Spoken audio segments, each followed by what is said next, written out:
Kawawang Harry Roque, pinapauwi na siya ni Digong sa Pilipinas.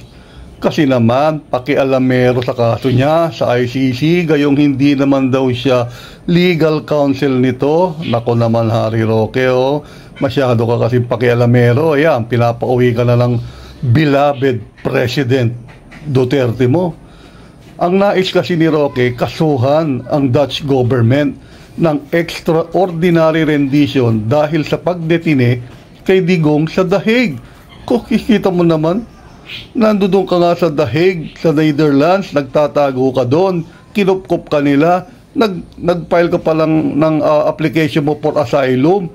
Pagkatapos kakasuhan mo, ay naku naman ikaw talaga Harry Roque, iba lang takbo ng utak mo. Ito ay ayon kay Nicholas Koopman na abogado, head legal defense counsel ni Duterte. Pangsira lang daw ng diskarte itong si Roque. Naku po, sipin mo nga yan, Harry Roque, pangsira ka lang pala ng diskarte. Paano mabibigyan ng interim release si Digong kung kakasuhan niya ang Dutch government? Yun ang sabi ni Attorney Nicholas Koopman. So, sabi pa, nagtatago nga si Roque sa Netherlands tapos kakasuhan niya ito. Yan. Kaya napakawalang utang na loob naman itong si Roque. Yan ang sabi po. So, Harry Roque, you better go home at harapin mo ang kaso mong qualified human trafficking. Ha? Harry Roque? At ngayon naman po,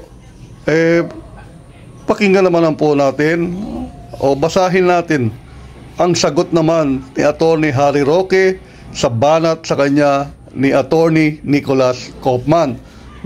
So, ang sabi niya, my support to the Duterte legal defense continues. Yan. So, continuous daw yung kanyang suporta sa Duterte legal defense. There is no truth that I have interfered in the case. Or I have given statements that might affect the defense legal strategy in the International Criminal Court. As a loyal foot soldier of the Dutertes, I have no wish but to bring the former president back to the Philippines alive. And like many Duterte diehard supporters, I feel a sense of frustration on the pre-trial detention of our beloved president. I thus offered an additional legal remedy outside of the ICC, subject to the approval of the former president and his family.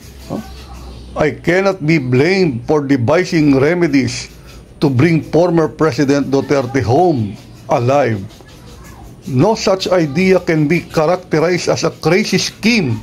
In fact, the Vice President acknowledged that we have discussed the domestic legal remedy in numerous occasions, and I have deferred to VP's decision to hold the democratic legal remedy in abeyance, pending the outcome of the interim release.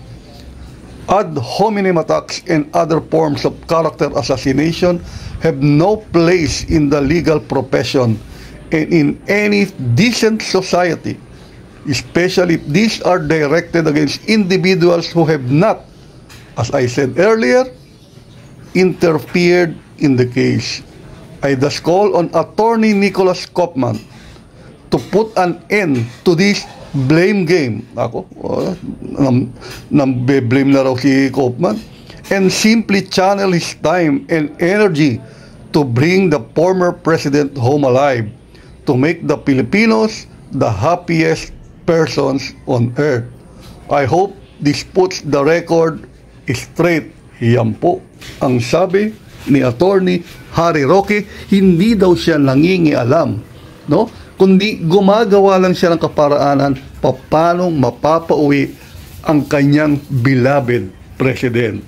Okay? So, tingnan natin. At antabayan po natin kung ano ang mangyayari sa mga susunod na kabanata. Okay?